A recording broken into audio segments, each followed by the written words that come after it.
So I'll start this small talk. I'm going to be talking about a couple of stories from Sweden that has to do with maker culture and education. And I'll start out with this picture that you might see in between the glare. What you see here on this picture is a IKEA bookshelf, the Billy bookshelf that you would be able to purchase at any IKEA. And we have a fifth grader who's using a drill to drill into the map of Sweden. And Nils, my colleague who's sitting here, he's overseeing this project. We got this question of how could we work with digital literacy and maker culture and storytelling in the same experience. During one of the largest conventions in Sweden, it's the Gothenburg Book Fair, with about 120,000 people coming there. So we wanted to build this thing where we could enable young people to share and give stories in a meaningful manner. So in this case, what we did was that we used Raspberry Pi computers with Scratch running on them, and where we let the kids either write or design their own narratives through pictures, and we projected the pictures and the interactions of Scratch onto the backside of a Billy bookshelf where we had inverted the back so you would see this white surface area. We would take two small metal clamps, and the kids would drill into the backside of the IKEA bookshelf and use those two clamps as the connectors for a makey on the backside. So when you interacted by touch on those two metal clamps, you would change the interaction of Scratch running on the Raspberry Pi and then changing the progression of the narrative on the Billy bookshelf. So basically what we got these age 10, 11-year-olds was to sort of build their own touch interfaces through Scratch in this Faire environment, trying to bridge together narrative, maker, hacker culture, programming, and computer science. So just very short about me. I work at a state-owned research institute in Sweden called the Interactive Institute, where we work with interaction design and technology and innovation practices for both the public sector and business. And we work quite heavily in the educational sector because we see that digitalization of education is a very important trajectory that's going on at the moment, not only in Sweden, but obviously globally.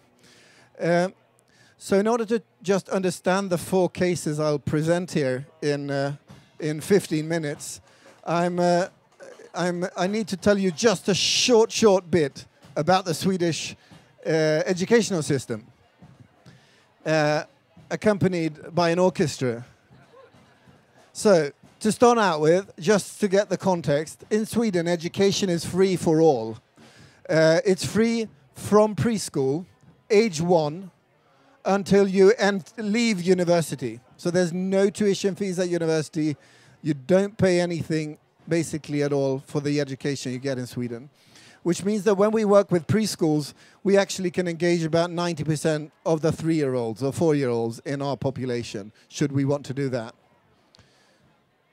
Second thing is that we have a discussion on quality in education in Sweden that is basically just the same as the discussions you have here in the United States or that are present in the UK or in Germany, all over the Western world, where you see declines in PISA results and issues in sort of how do we manage engagement and that type of stuff in education. So we're just sort of the same in that aspect, where we have a sort of downturning dip and we're trying to reimagine and reinvent what education should be in a post-industrial society. Thirdly, we have a very strong civil society in Sweden. We have a state that provides for the civil society action in many cases, and that you will see examples of as well. So one of the sort of important things that we do and that we are interested in is to sort of ask the question of sort of how do we go about if we want to shift our national debate and discussion from the sort of industrial educational context to a post-industrial educational context. How do we go about to change the whole educational sector? How do we change and make it possible for all schools to get access to computer science and maker culture in a meaningful way? And this we do through a national testing project that's called Makerskola in Swedish, or Makerspaces in schools in English. And I'll dive into that in just a second. But basically, we're asking the big questions. How do we square the circle of getting all teachers on board? How do we introduce a totally new topic, such as programming, in the curricula on a broad scale? What are the issues around that? And how do we design those sort of structures around the actual practices that enables for sharing and community building and all the rest of it? And perhaps the most important question of all is sort of, how do we innovate in the educational sector? How do we make that possible? Because we are basically in a position where we've designed an educational system in order to solve for the problem of teaching kids something or other, but where the system in itself is designed to be rigid and structured and organized to withstand basically anything that we throw at it. And obviously, when we have built that design, when you try to reinvent the innards of that, you will end up in issues, because the structures themselves surrounding the content of education becomes the hinder towards change, not the strength. And that is a main issue for us when we target and look into the projects that we do. So to start off with, about a year ago, we got a national innovation grant at the Institute, together with about 20 municipalities in Sweden, from larger cities to rural environments, together with businesses and academia, to start exploring how do we do to engage in programming and maker culture in education. Since it's a 3-year grant, we call it sort of a marathon, not a sprint. We're not in to sort of change a practice this semester, do something quick now, but we're rather interested in the broad, overarching themes, what will go on the long term. That's sort of our scope of things. So what do we do in the Makerskola project? Well, some things that we do that are sort of key towards all the aspects of the project is that we focus very much on the process. So we perceive the project as to being a part of the innovation approach in itself, which means that we are prone to changing what we think quite often. We try to iterate and redesign the sort of innovation practices of the project in and of itself. And that can be extremely frustrating for people within the project who want structure and stability and organized action and the rest of it. But we see that as vital in order to be able to change the mindset of ourselves and the organizations within the project. We've started running digital conversations since our teachers are spread out all around Sweden, which is geographically quite an extended piece of land, but very not that populated. We have masses of forest and the rest in Sweden. That makes it hard for people to meet physically sometimes. So working digitally in order to sort of co-create and explore teacher training practices, or what you do in the classroom, is key to innovate and change things. So what we've tried to do now, and what we've been running for half a year that might be interesting to you as well to dive into, is that we've actually used Google Hangout and recorded Skype conversations. So what goes on is that basically we set up a theme that is created in the context of the teachers themselves. They want to discuss something, and the teachers who want to talk about that thing, we organize an event that is digital, and they discuss this topic. But what we also do is that we record that conversation, and we mark it up and describe it and put it up in a knowledge base, which means that other teachers afterwards can dive into that sort of very specific little thing, or go back to something, show and tell again. And that sort of documentation of collegial talk has been, for me, an eye-opener in sort of the possibilities of change, because you can come back to things very much. We also try to look at local innovation practices within the classroom context and ask ourselves sort of something that a teacher has innovated in the classroom, a process or a product or a new piece of curriculum, whatever it might be. Sort of how do we know that that is good? So what we're trying to do in the project is that we're trying to sort of lift that up, describe it, and jettison it into a bunch of other classrooms and let other teachers ask themselves the questions and iterate and reframe and redesign that practice for their purposes. So instead of me as a sort of expert researcher coming in and telling how things should be done, it's the teachers themselves that sort of ask and pose the questions and become a sort of the strength in the innovation system. And we're sort of more like the oil in the engine rather than the gasoline or the electricity in the modern engine. The third thing we do is that we believe in physical gatherings, such as the Maker Faire. We believe in sort of eye-to-eye meetings, extended periods of time, long workshops, that type of thing. So roughly a year ago, we designed something called Maker Days, which was basically a 2-day workshop, teacher training, curricular extending thing. Bit hard to describe. It's not a conference, not an unconference. We had just a couple of keynotes, but then the rest of the time we had the teachers organized in sort of base groups of 30 who stayed together for 2 days and explored all kinds of technologies, new thoughts and ideas. And through being in that group and meeting new people over an extended period of time, they could learn, we think, quite a lot more. And we're doing a new Maker Days in October, the 5th and the 6th, in Gothenburg in Sweden. So if you happen to have the route by, it's only 12 hours in some direction with a plane. You're very welcome to join us. Finally, sort of building our own digital assets in Swedish for the Swedish audience is vital. And there's quite a lot now from Maker Ed, for example, and from all kinds of actors in English.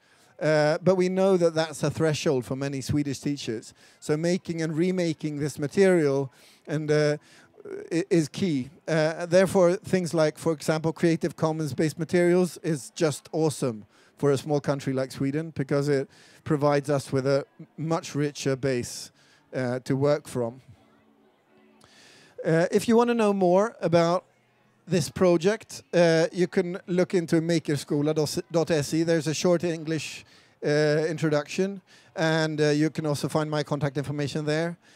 We've also designed short videos in Makey's and Raspberry Pis and Little Bits and Arduinos and stuff at makermovies.se, and we've also actually done those both in Swedish and English. So should you not understand Swedish for any odd reason, there is an English version for you to dive into. Just to give you a flavor of the things we do, I won't put the audio on here, but these are two girls. In 3 hours, they've designed a musical instrument made out of old things they were going to throw away.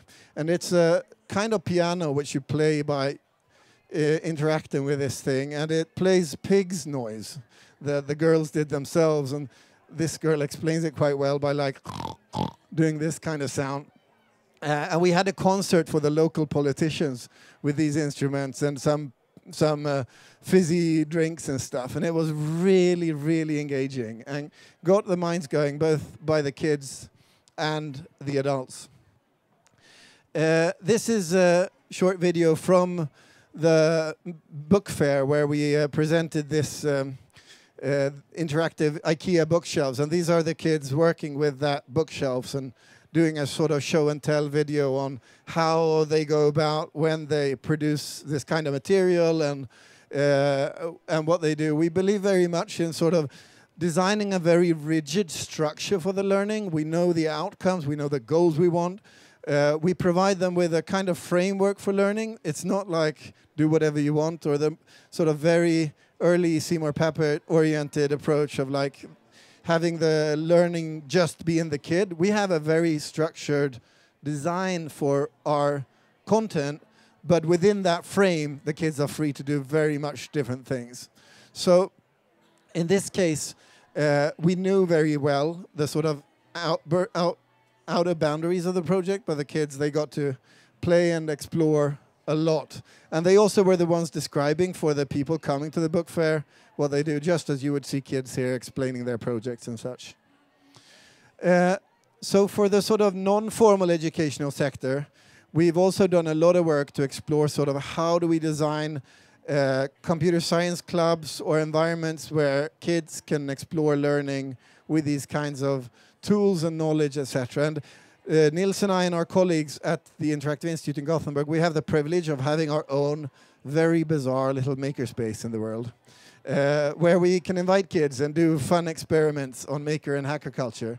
This is one of our first experiments, compatriots, a girl who took a Raspberry Pi and made an autonomous car out of it in 4 hours, and it would run away when you shouted at it. So you'd like try to walk up to it, and it started. You shouted at it, and it started driving, and it was a lot of fun. Here we have another fun example, and this picture portraits a sort of thought idea that to me became very influential in how I perceive maker culture in general. This is my son William. It's 1.5 years ago. We woke up a Sunday morning at home, and I asked William, we didn't have anything planned for the day, so I asked him sort of, what do you want to do today?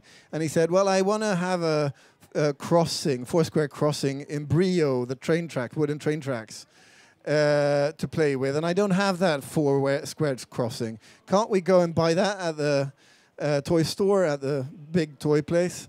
Or rather, he said, I want it. And I thought, we need to go to that place downtown. But he didn't answer that. He said, rather, can't we go to the workshop and print it? And I'm like, oh, yeah, of course we can. I had thought about the sort of shopping part, but he had thought of the creation part, because I realized, William, he has never lived a day without access to 3D printers.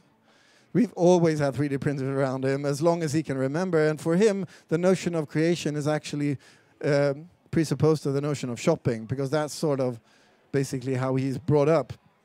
And for me, it became a sort of a barrier for me to sort of bypass. We've also explored what happens when we take a workshop and we just take it out town. We took a workshop when we sat down in the middle of a mall in our town. And it's surprising what happens when you just provide the tools and the context for people to make and explore. And in this case, we had people coming all day just wanting to explore just in the manner of a maker fair. Another project we've done in the educational context is a project called Children Make. And this project we did together with the Swedish Institute and the Swedish Ministry of Foreign Affairs. Because we are quite good at innovation practices in Sweden. We produce big companies in the digital sector, such as Mojang, who does Minecraft, and Spotify, and Skype. All kinds of cool things come out of our small country. So we know we have this culture of innovation, but we're not that good about talking about it as a state or together with others, and especially sort of how we work with kids. And we wanted to share part of our own maker experiences of Sweden together with the Swedish Institute.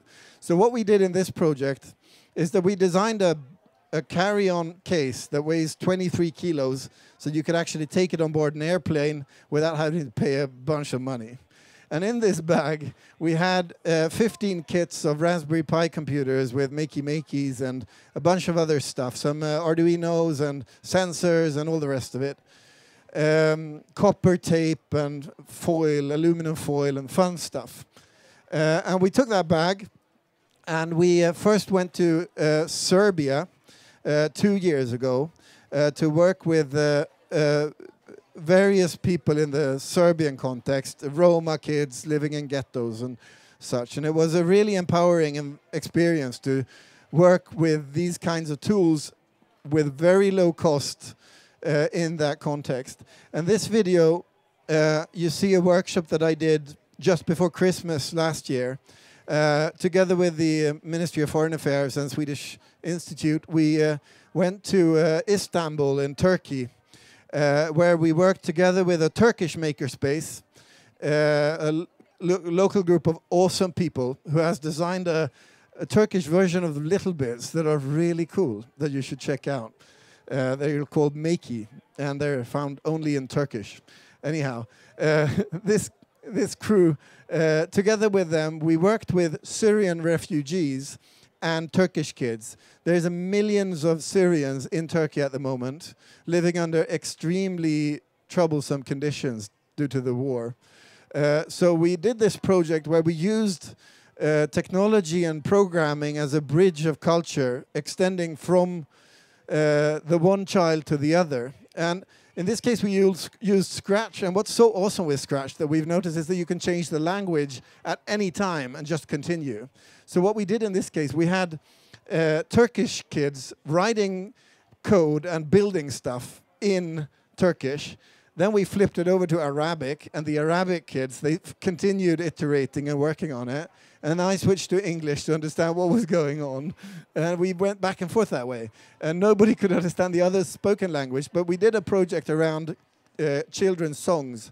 We tried to find the same tunes, but different languages, and we explored literacy and education context in singing and in extending and expanding our sort of various kinds of language barriers, be it sort of the technical or the more literary. And it was an awesome, fun time, I could say that. I wish I had the possibility to go back soon, because the Turkish maker culture is really, really fun.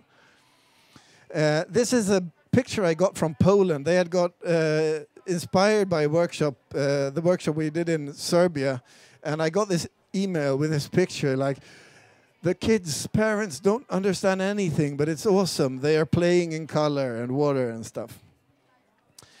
So moving up in the age groups, the fourth and final project that I would speak some minutes of is a project that's called Scenlaboratoriet, or the Theater Laboratorium in English. It's basically an art collective where we explore maker culture and art, and we use that at the Interactive Institute as a kind of way to bounce ideas of innovation and understanding new technology through art in our research and research environments. And what you see here is a big robot that we built 3 years ago. It's like a big 3D printer. You could perceive it as that, being 2.5 by 2.5 meters, with a kind of robot arm in the middle with eyes and a little mouth.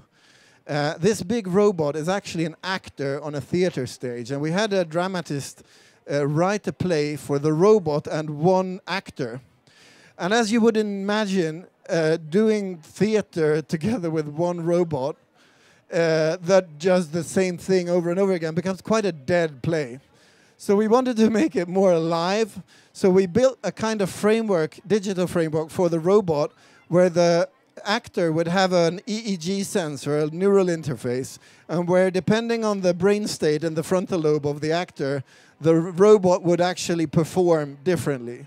So we would have a new performance depending on the interplay between robot and human throughout. And this project was actually super fun, because when we were building it in our company or research Makerspace, Volvo came up to us because they were in another project with us, and they were inspired by the EEG sensors and autonomous cars that they were building and stuff, and had a really engaging discussion. Here we had the robot take a selfie, because our Kickstarter backers, we had promised them a robot-written selfie, so we had to provide for that. We've also gone forward with that and done interactive narrative storytelling with the same project. So just to sum up, maker culture in Sweden is absolutely active, and we're doing our best to inform the school and educational system from preschool up to university environments. And being here is awesome to meet and greet all kinds of people. So I'll stop there and have a 1-minute Q&A. Yes, it is a 1-minute Q&A, so it can be a quick question. Or you can also speak afterwards. Absolutely, We do have I'll a be speaker here. coming up next at 4:30, so we want to give plenty of time for that transition. So do we have a quick question, really quick? Otherwise, I will be here, absolutely. Outstanding. Thank you so much. My pleasure.